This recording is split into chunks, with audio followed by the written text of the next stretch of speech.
الحمد للہ وکفا وسلام علی عبادہ الذین اصطفیٰ اما بعد فاعوذ باللہ من الشیطان الرجیم بسم اللہ الرحمن الرحیم والذی جاء بالصدق وصدق بہ اولئک هم المتقون آمنت باللہ صدق اللہ العظیم۔ آئیے ہم اور آپ انتہائی احترام و عقیدت کے ساتھ اپنے و ساری کائنات کے مرکزی عقیدت عالم نور کے پیکر لطیف عرش الہی کے مستنشین شہریار ارم تاجدار حرم نوبہار شفاعت مصطفیٰ جان رحمت نوشہ بدم جنت سرور کشور رسالت دانائے سبل ختم الرسل مولائے کل روحی فداہ جناب محمد رسول اللہ صلی اللہ علیہ وسلم کی بارگاہ احترام و عقیدت میں درود پاک کی نظریں بآواز بلند پیش کریں اور پڑھیں۔ اللہم صلی وسلم علی سیدنا و مولانا محمد معدن الجود والکرم وعلی آلہ و اصحابہ اجمعین۔ ہے وہی تیرے زمانے کا امام برحق، ہے وہی تیرے زمانے کا امام برحق، جو تجھے حاضر و موجود سے بیزار کرے، موت کے آئینے میں تجھ کو دکھا کر رخ دوست، موت کے آئینے میں تجھ کو دکھا کر رخ دوست، زندگی اور بھی تیرے لیے دشوار کرے۔ فتنہ ملت بیضا ہے امامت اس کی، فتنہ ملت بیضا ہے امامت اس کی، جو مسلمان کو سلاطی کا پرستار کرے۔ اور مائے باوقار عزیزان ملت سلامیہ سامعین بزم، اللہ کے نبی سرور کائنات صلی اللہ علیہ وسلم کا ارشاد گرامی ہے، اصحابی کا نجوم بأیہم اقتدیتم اہتدیتم، میرے صحابہ ستاروں کے مانند ہیں، تم میں سے جس کسی نے ان کی اقتداء کر لی تو ہدایت یاب ہو گئے۔ بلا شبہ اللہ کے نبی سرور کائنات صلی اللہ علیہ وسلم کی بارگاہ ناز میں جو صحابہ تشریف فرما تھے، افراد انسانی میں سب سے بہتر، اپنے خصال کے لحاظ سے، اپنی عادات کے لحاظ سے، اپنی فطرت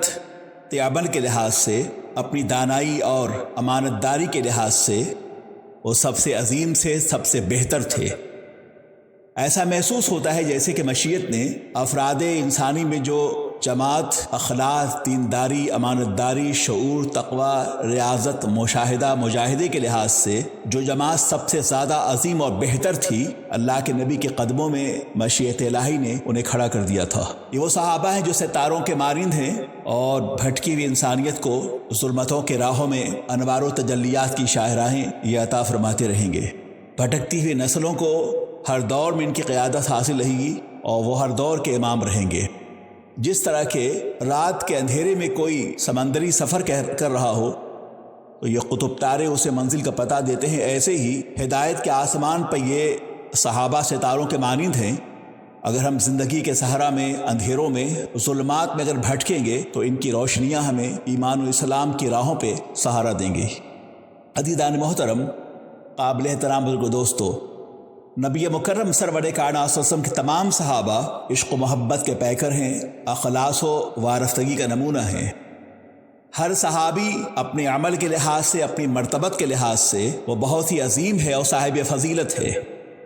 لیکن ان تمام صحابہ کرام کی جلوتوں میں نبی کے بعد افضل بشر اور نبی کے بعد جسے سب سے زیادہ مرتبت حاصل ہے اور جو افضلیت کے مرتبے پہ جلوہ گر ہیں، وہ سرکار صدیق اکبر کی ذات گرامی ہے۔ ہر نبی صاحب فضیلت ہے، لیکن افضلیت صرف اور صرف سرکار صدیق اکبر کو حاصل ہے۔ کاش کہ وہ لوگ جو غیرت ایمانی اور رسوہ صدیقی کو نظر انداز کر کے آج کے دور میں اصول کلیت کے مرض میں مبتلا ہے، خدا انہیں ہدایت دے اور وہ اس طرح کے بیانات سے اپنے آپ کو باز رکھیں جس پہ کسی لمحے میں بھی سرکار صدیق اکبر کی افضلیت پہ حرف آتا ہو۔ اس لیے کہ ان کے مرتبت کو اللہ نے بیان کیا ہے۔ قرآن عظیم میں سرکار صدیق اکبر کے حوالے سے ارشاد فرمایا گیا، والذی جاء بالصدق وصدق بہ اولئک هم المتقون، وہ جو والذی جاء بالصدق، وہ جو سچائی کے ساتھ صداقت کے ساتھ جلوگر ہوئے، وہ نبی کی ذات ہے۔ وصدق بہ،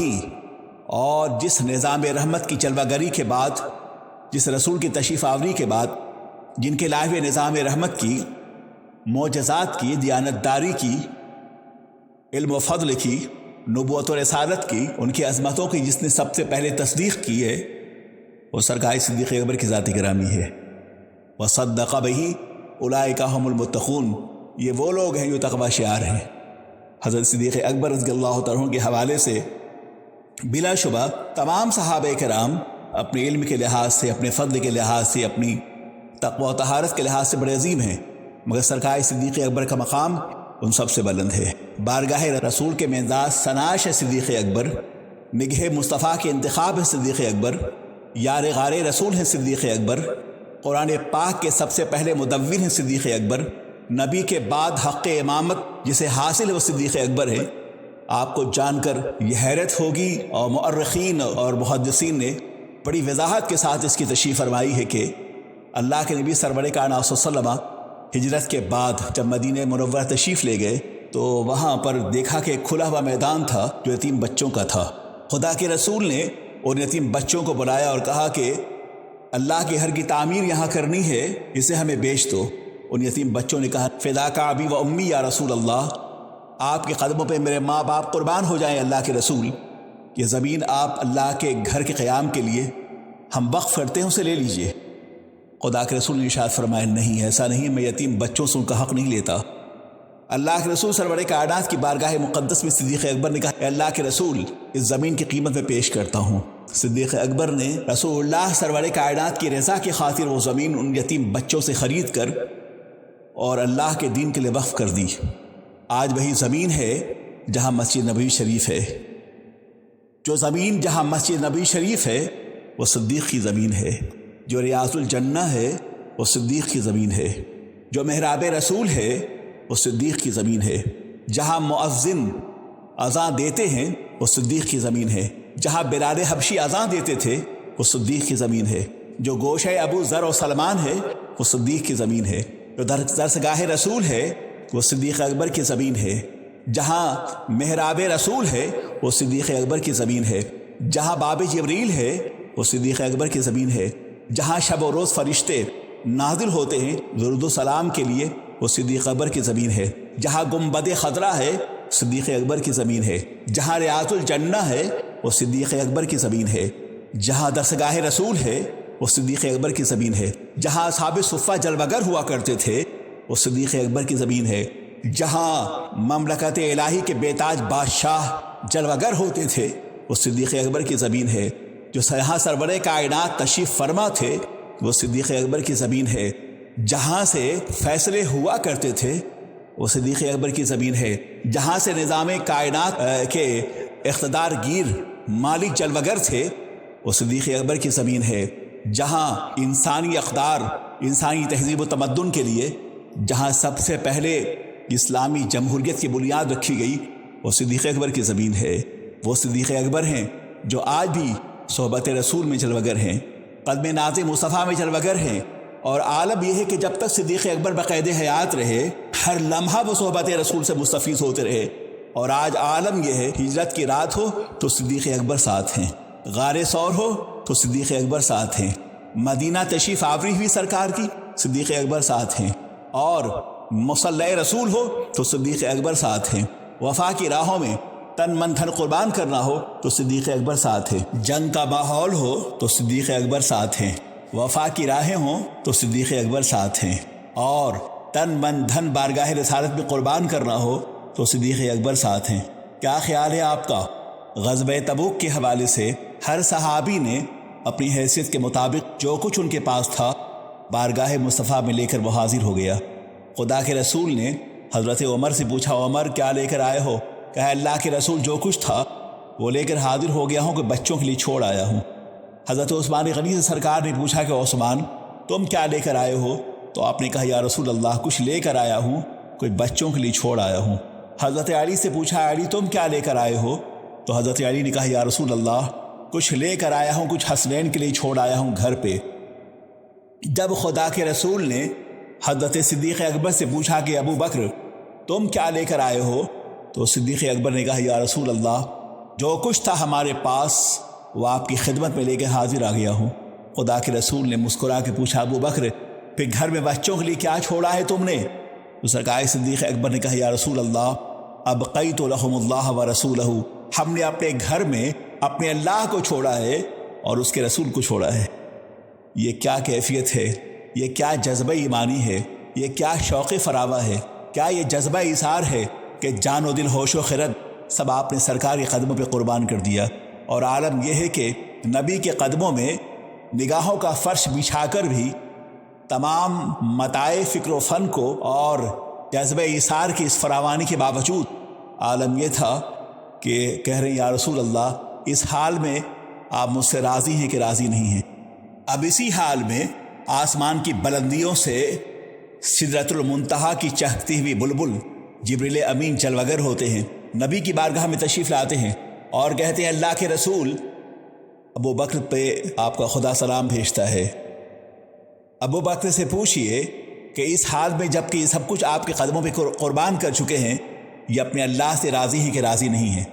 جب سرکار دو عالم سرور کائنات نے حضرت ابو بکر سے کہا کہ ابو بکر سنو، جبریل تشریف لائے تھے، تم پہ اللہ سلام بھیجتا ہے اور خدا کا یہ حکم ہے کہ وہ تم سے یہ پوچھتا ہے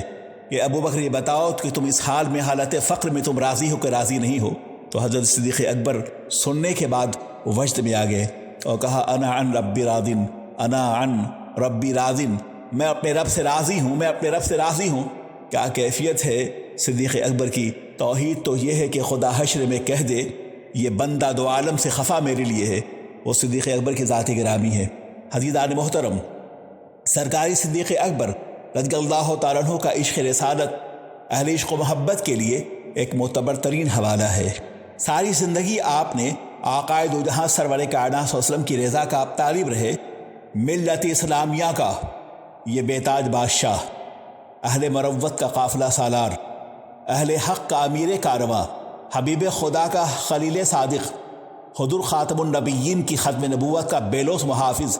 منکرین زکوٰۃ کے لیے برق اجل، مفسدین کے لیے تیغ برہنہ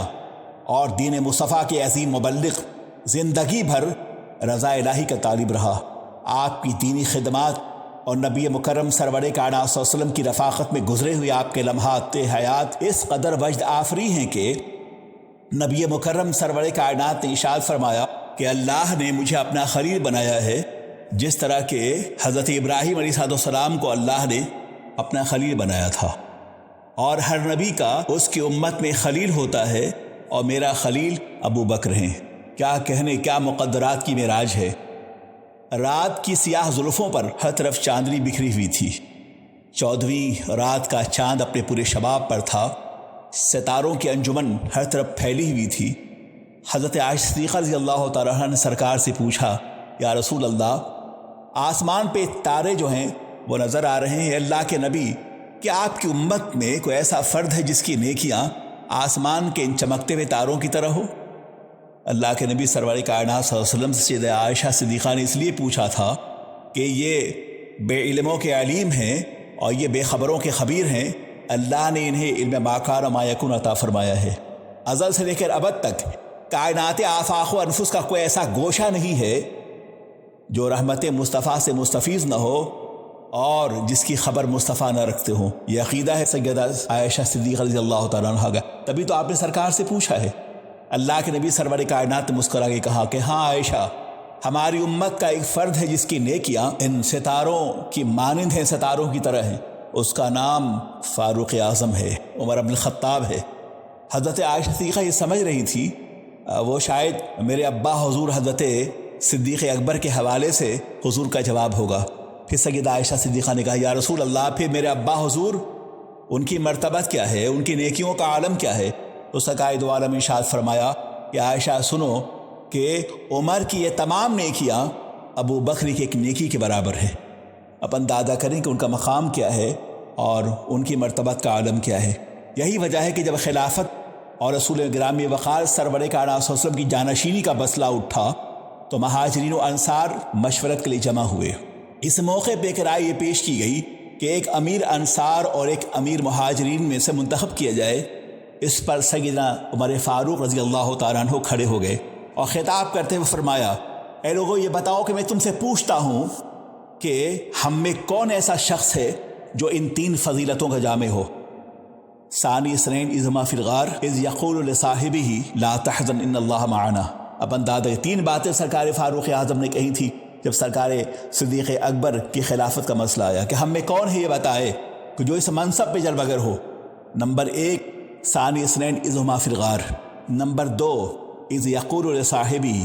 نمبر 3 لا تحزن ان اللہ معنا۔ ہم میں کا کون ہے جو اس 3 منصب پہ جلوگر ہو؟ حضرت فاروق اعظم نے یہ بات قداور آواز میں کہی، پوری فضائے بسیط گونج اٹھی اور مدینے کا گوشہ گوشہ جو ہے وہ رشک مہتاب بن گیا۔ اس کہنے کے بعد مجلس میں پورا سناٹا چھایا ہوا تھا، انصار و مہاجرین خاموش ہو گئے، اس پوری مجلس پہ ہر طرف خاموشی چھا گئی۔ پھر آپ نے خود آگے بڑھ کر حضرت صدیق اکبر رضی اللہ تعالیٰ عنہ کا ہاتھ پکڑ کر بیعت کر لی۔ پھر کیا تھا، سب لوگ بیعت کے لیے ٹوٹ پڑے۔ عزیزان محترم، قابل احترام بزرگوں دوستو، حضرت ابن عساکر رضی اللہ تعالیٰ عنہ سے روایت ہے کہ انہوں نے فرمایا کہ حضرت صدیق اکبر رضی اللہ تعالیٰ عنہ کو اللہ تبارک و تعالیٰ نے ایسی 4 خصلتوں سے نوازا ہے جس سے کسی دوسرے کو سرفراز نہیں فرمایا۔ پہلی خصلت یہ تھی کہ آپ کا نام صدیق اکبر رکھا اور کسی دوسرے کا نام صدیق نہیں ہے۔ آپ رسول اللہ کے ساتھ غار ثور میں رہے، آپ حضور کے ساتھ ہجرت میں آپ کو رفاقت حاصل رہی، اور رسول گرامی وقار سرور کائنات نے آپ کو حکم فرمایا کہ آپ صحابہ کو نماز پڑھائیں، اور دوسرے لوگوں میں کسی کو شرف حاصل نہیں تھا جو اس منصب کو سنبھال سکے۔ یہی وجہ تھی کہ 17 اوقات کی نماز ہیں جو مصلی رسول پر زمانے رسول میں صدیق اکبر نے صحابہ کی امامت کروائی ہے۔ کس قدر عظیم منصب ہے اور کس قدر عظیم آپ کا مقام ہے۔ عزیزان محترم، قابل احترام بزرگوں دوستو، ایک بہت بڑی خصوصیت آپ کی یہ بھی ہے کہ آپ صحابی ہیں، آپ کے والد ماجد صحابی، آپ کے صاحبزادے عبد الرحمن صحابی، اور ان کے صاحبزادے ابو عتیق محمد صحابی، یعنی آپ کی 4 نسلوں کو اللہ نے شرف صحابیت سے نوازا ہے۔ یہ مقام ہے سرکار صدیق اکبر رضی اللہ تعالیٰ عنہ کا۔ عزیزان محترم، قابل احترام بزرگوں دوستو، اللہ کے نبی سرور کائنات نے ارشاد فرمایا کہ میں نے اپنی زندگی میں ہر ایک کے احسانات کا بدلہ ہم نے دے دیا ہے، مگر ابو بکر کا بدلہ، ان کے نیکیوں کا بدلہ ہمارا خدا کل میدان قیامت میں انہیں عطا فرمائے گا۔ مشہور صحابی رسول حضرت ابو دردہ بیان فرماتے ہیں کہ ایک بار کا واقعہ ہے کہ میں حضرت ابو بکر صدیق رضی اللہ تعالیٰ عنہ کے آگے آگے چل رہا تھا کہ نبی مکرم سرور کائنات نے مجھے دیکھ کر فرمایا، اے ابو دردہ، کیا تم اس شخص کے آگے چلتے ہو جو تم سے دنیا اور آخرت میں بہتر ہے؟ قسم ہے اس کی جس کی دست قدرت میں محمد کی جان ہے، انبیاء اور رسولوں کے بعد ابو بکر سے افضل کوئی شخص نہیں ہے۔